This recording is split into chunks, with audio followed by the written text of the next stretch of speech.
Hi BookTube, my name is Sarah and welcome to the Bookish Knitter. Today I am coming to you with day 9 of Vlogmas. So it is about 9:30 on Thursday morning and I am getting ready to go to work, all dressed, ready to go. Hair up today just because it's easier, as I just felt like doing it that way. And yeah, but I thought I'd show you guys the tea first, because again, I'm going to take it to work like I did yesterday, so I can report back this afternoon. So yeah, that's about all that I have to say right now. So let me show you guys the tea. And yeah, so one of you actually asked in the comments yesterday whether I had showed my Christmas tree, and I'd showed a couple of the ornaments, but maybe tonight, when I do my recording, I will show you guys the ornaments on my tree. I don't have a lot of them.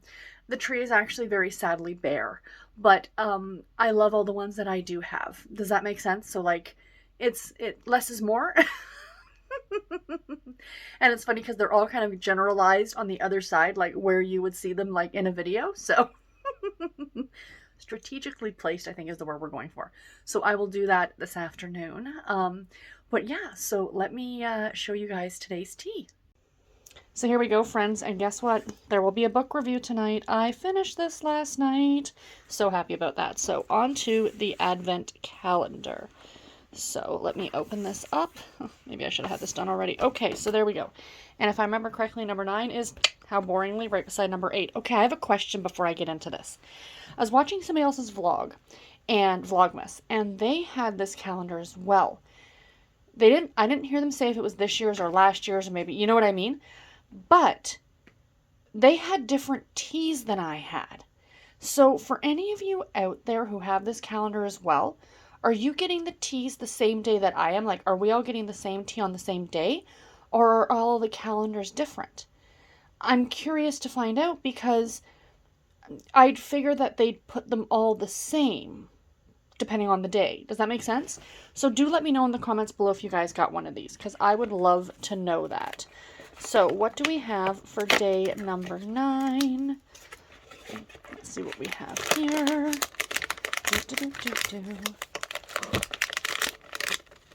We have, oh, a nice English breakfast. I do love a nice English breakfast tea, but my mum loves it even more, so I think I might give this one to her. Yes, I think that that's what I shall do, because she really enjoys this one.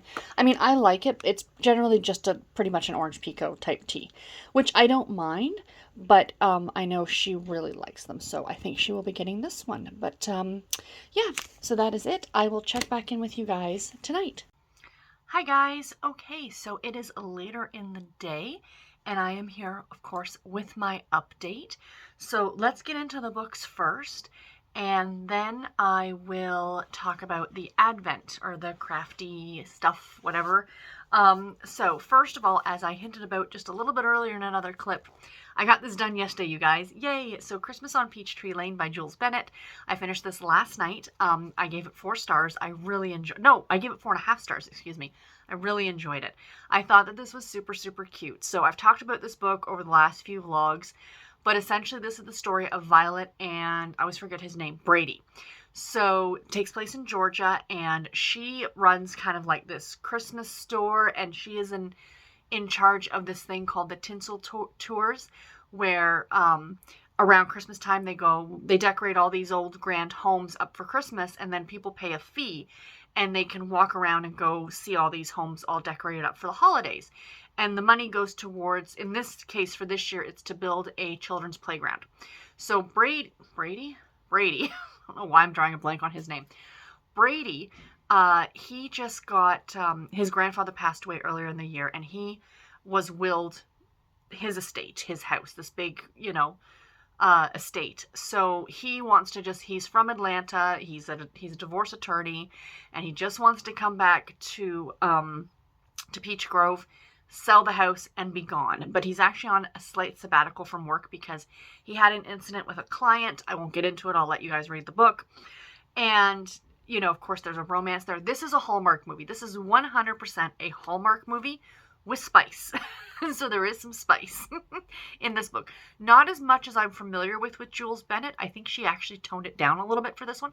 I could be wrong, but I'm remembering that she's written like a bit spicier, but this one was still on the spice meter. To your own discretion, each to their own, right? Now, my only thing about this is that I have this feeling it's meant to be part of a series, but I don't think it is.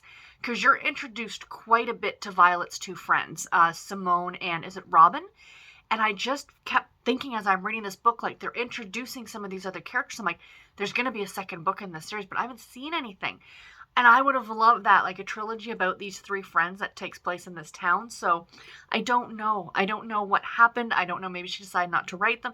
Maybe I'm just completely reading into it and there was never meant to be any more books, that this was going to be like a one and done. It's not listed as a series at all. I'm just projecting essentially. But yeah, I loved it. I really, really loved it. I definitely think you guys should try it. Yes, it took me a while to read. It took me like 8 days to finish it. It's really not that long.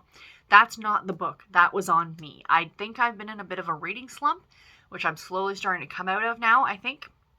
But I think I'm just finding like I'm still really loving reading. I'm just kind of, it's the tail end of the year, things are slowing down, the holidays are coming. You know what I mean? I think that's the point that I'm at now. So I do have to say, though, highly recommend this one. I really enjoyed it. So what am I currently reading, you might be asking? So what I decided to do, I talked about this book like earlier this month, like last week or something, that I had started reading it. And I was listening to it at night. Whoops, I had a book on my lap.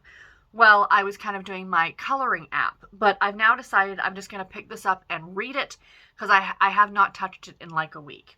And that's A Merry Christmas Date by Sidney Powell. Sorry for the glare, you guys. It is late right now. It is 4:45 at night. So this is the lighting that we're working with at this point. But it's fine. It's fine. So yeah, this is a Harlequin heartwarming novel. It is a best friends to lovers story. I'm about 30 or 40% of the way through it. Like, I've done some reading on it. I just haven't been doing a lot of reading on it. Because the one thing last night, I was going to pick this up and continue to listen to it text to speech. And I'm like, I can read it so much faster than text to speech. So actually last night I ended up plugging in my audiobook just with my earbud and doing the coloring app, which was fantastic. I loved it. I loved it. So I'll talk about that book in just a second. But yeah, so this one is my current ebook, and I hope to get this one done in the next day or so. They're not terribly long. Like I said, I'm already almost 40% of the way through it, so I should get through this relatively quickly. She says, as it took her 8 days to finish a 300-page book. But we shall see. So yeah, I will report back on that one when I have more information. And then my current audiobook, which of course I do have a print copy of as well, is Rodeo Christmas at Evergreen Ranch by Maisie Yates. So this is another best friends to lovers story. Talked about this one a bit yesterday. I'm almost halfway through on audio. I think on audio I am exactly halfway through this story. And I think, like I mentioned, the audiobook actually also contains a short story. So that's the short story that's contained at the back. So I'm just about halfway through the actual, like this book here. I have to admit, I love the Gold Valley series by Maisie Yates. This has been such a fun series, but there have been some books that are hit or miss. This one might be one of the ones that might be a miss for me. I'm not loving it. Mainly because I'm not loving our female lead, Callie. She is 7 years younger than Jake, that our male lead, Jake. But they've been friends since she was 16, so he was a bit older than her. And they were both in the rodeo. Like, she comes from rodeo royalty. Her dad's like a commissioner or something like that. She wants to play with the boys. That sounded dirty, but it wasn't. She wants to, I almost said ride with the boys. That sounds just as bad.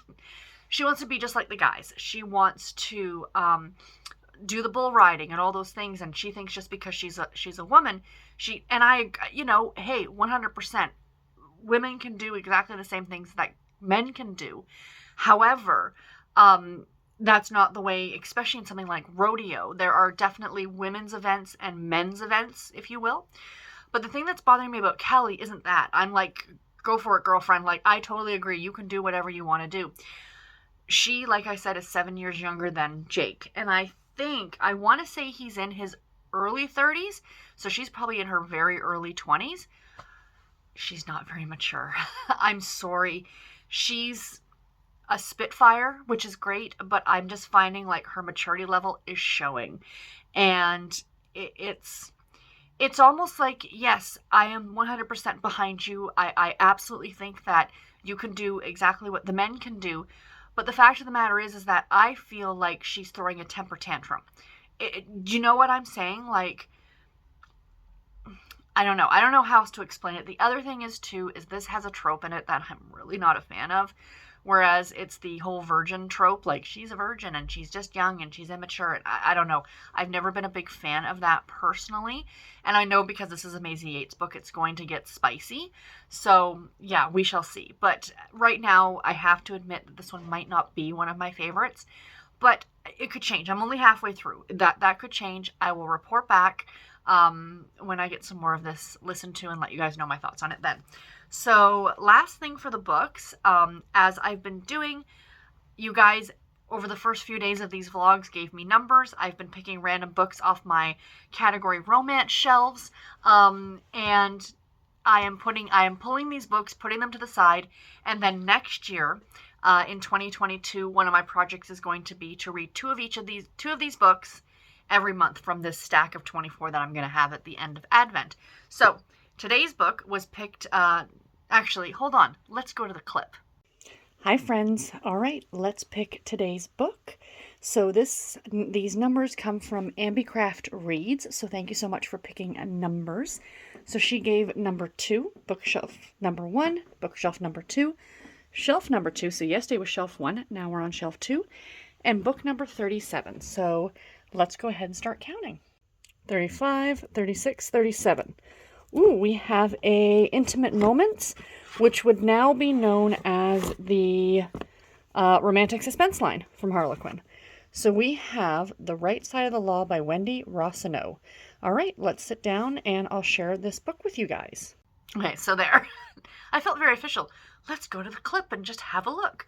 So yeah, so thank you Ambicraft Reads for picking me the numbers. Here is the book that we got. You guys have already seen it. The Right Side of the Law by Wendy Rossino. This is, like I said, this is a Silhouette Intimate Moments, but this is now the Harlequin romantic suspense line. So this one is number 1110, and its publication date, God, my eyes are horrible, October of 2001. This is a 20-year-old book, you guys. It doesn't feel like it should be that old, but it is. So let's read the back of the book. Kristen Harris was desperate to uncover the truth about who she had been before her memory was stolen from her. Her search had led her to the New Orleans waterfront. Ooh, New Orleans. I love books set in New Orleans.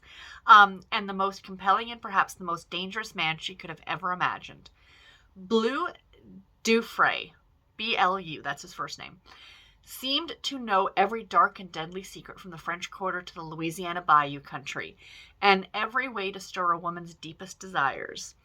And even as he helped her chase away the shadows shrouding her past, he was making her dream of a future in his arms. But what if the truth of her past threatened this growing love and even their very lives? So it sounds good. I am interested. And I love the fact that it takes place in New Orleans. So that's going to be fantastic. So yay! Yay on that one. I cannot wait. So that's it for the books, you guys. I hope you guys enjoyed. There will be no extra clips, no snow clips. I was going to do something with the tree, but guys, I'll be honest, I'm exhausted. I'm exhausted. And tonight, Brie and I are doing another interview for the podcast, and I'm very much looking forward to that. So yay. But crafty-wise, so of course, I have to show you guys my blanket, my teeny tiny little blanket. I did end up putting a stitch marker in, just because a couple of the times I started stitching these squares into this blanket, and I did them backwards because I wasn't paying attention to the bottom corner. This is the first one. So now I know that's, I don't know if you guys can see it, that's actually Rose from the Golden Girls. Is that not awesome? I love it. So anyway, that's the one that I added in yesterday. So I like that one very, very much. Very pretty. So let's pick a square for today. So this will put us up to 9 squares. So that'll give me another perfect square. What am I reaching in here for? I want this bag of stuff. So let's reach in, grab a yarn. Okay, no, I lied. All right, so yesterday, if you guys watched, I mentioned that this was a fiber stash yarn, I think. I think it still might be. It might be, I can't remember. But I know for sure that this one is. So this, I think, is Trick or Treat. I'm not absolutely certain. This is what I have the socks in. I was confused. I forgot that there's a lot more black in the one that I was talking about. So this one has a bit brighter. You can see the black and the orange and the pink. This one is much, much, much more subtle, more of a speckled. So yeah, and this one is also sparkly, which I don't know if you can tell that. You'll be able to see it better tomorrow when I get it in the blanket. But I will be putting this one in the blanket next, so that's exciting. Yay, I cannot wait to do that. And last but not least, I kind of hinted to you guys yesterday that I bought a new cross-stitch pattern. And I did start it last night because I have a problem. And I just want to start all the patterns because it's fun. So let me bring up, now that I've got my tablet out here, let me bring up the, let me turn down, it is down, the brightness on this tablet. Cross-stitch patterns. So my friend Rainy over at Rainy Day Reads, as I mentioned yesterday, she was the enabler for this. She's like, hey, look at this. And I'm like, okay, fine, I'll buy it. Twist my arm. But it had the pattern. It's 3 little patterns. One pattern has Santa. One has 2 llamas, which I love llamas. The other one is a sloth, and I love sloths. I absolutely love sloths. So this is from a designer called Tiny Modernist. And the pattern set, you get all 3 of them. Oh, plus you get 3 little ones of just like, I'll show you those in a second. So it's actually 6 little patterns that you can make into ornaments. And like I said, it's called Santa and Friends. So this is the first one. There is Santa Claus. Isn't that adorable? And then you've got the llamas, because yes. And then the sloth. And I love the sloth. Look at the sloth. It says Merry Slothmas. So you get those 3 patterns, plus you also get these 3 patterns. So you get this, this, and this as well. So pretty good bang for your buck, guys, to be honest, if you're stitchers. Yeah, and I mean, these you could probably like whip up like in like a good day or so with an audiobook, right? So, you know, listening to an audiobook to stitch those up. So my goal is eventually to do all 6 of them. But of course I had to start with the sloth because sloth. Let me reach down here and grab it. So it's not very interesting to look at right now, you guys. I will not be showing this to you every day. I'll show it to you every now and then. But here it is. Here's what I've got done. So that's an ornament. That's some leaves on the tree. That's the dark part right there is the branch. And that's his little leg. So it's not much to see, but I will show you this again next week. My goal is to get this done before the end of the month. I would love to have it hang on my tree this year, even if it's only for a day or 2. But yeah, so that is what I have been working on there. So guys, that's it. I have no idea how long this video is going to be with the first clip this morning and what have you. The tea I did give to my mom. I didn't keep it. I actually, this might be longer because I'm going to sit here and chat. So, I ended up having to go to the pharmacy this morning because I had to pick up my medication. And I thought, shoot, I better do that before I forget. So, I drove over there and I got there and I ended up having to wait in line. Like, I thought, oh, there's going to be nobody in line. It'll be great. But no, there was people in line. So, this one lady behind me in line. Now, we're in COVID times, people. This is, I'm not trying to get into anything political. We're still in a pandemic, as far as I'm concerned. Wear your mask. If that's the least you do, wear your mask. So there's this lady standing behind me at the pharmacy. And she is hacking up a lung like there is no tomorrow. And I'm like, so she is standing literally like almost behind me. Like they have marks on the floor where you're to stand. So you're all like 6 feet apart. It's in Canadian terms, 6 feet apart. Is that in Canadian terms or American terms?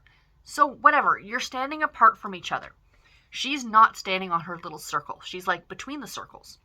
She's not coughing directly on me, but she's coughing in my general area. So I took a step forward, you know, exaggerated step forward. And I heard her say, she was standing with her friend, she's like, it's not COVID, like this, right? And I turned and I looked at her and I didn't say anything. And I'm like, because I'm not going to say anything. It's not my place. And she makes this face and she looks at me, she says, I only have bronchitis. And I'm like, that's worse. That's still not good. It's not like, it's not like I have a tickle in my, that's the one thing I have to say though, for anyone else, like, it's so dry lately because it's wintertime, right? So I don't know about you guys, but I'm like constantly drinking water because my throat gets so dry. So if it gets dry, I start coughing, and that always happens in the grocery store, in the elevator at work, a place where you're like around other people, and you're trying not to cough because you don't want people to think that you're sick. But for this woman in the line behind me to be like, it's just bronchitis, no, that's kind of serious too. Don't be spewing your germs all over the pharmacy, even though I was at the pharmacy and you're kind of asking for it at the pharmacy. But anyway, sorry, that was a complete side note. To say that, I don't know why I started this story. Story of my life. I don't know why I started this story. So I thought I was going to be late to work, so I got on the highway. I usually don't like taking the highway because there's too many cars and people are crazy and it's a thing. But I booted to work and I got there like super early, and there's a Starbucks across the way, and I'm like, well, I don't have my tea today. I should go over and get a white peppermint mocha from Starbucks. And I did. And it was delicious. So anyway, that's it. I've rambled enough. I shared with you guys my pharmacy story for today. I'm sorry. Like, I just, if you have a little cough, I understand. I'm not going to say anything. But I'm legit saying, like, this woman was, like, coughing. And, not putting her arm up, not putting her hand up. She had a mask on. But still, like, come on. There are other people around, people who could be susceptible to things, I understand if you're sick and you have to go pick up your prescription, but I don't know, maybe like stay away from people while you're doing that. I don't know. Anyway, that's just me. It's just, to me, it's common sense. I don't know. Sorry. Sorry if that offended anybody, but it is what it is. That's my personal opinion. So what? It is what it is, like I said. Anyway, that's it before I get into trouble with you guys for spouting my opinion. Get vaccinated, wear your mask, please. That's all. That's my opinion. Anyway, you guys, I will talk to you tomorrow. Thank you all so much for watching. Bye, guys.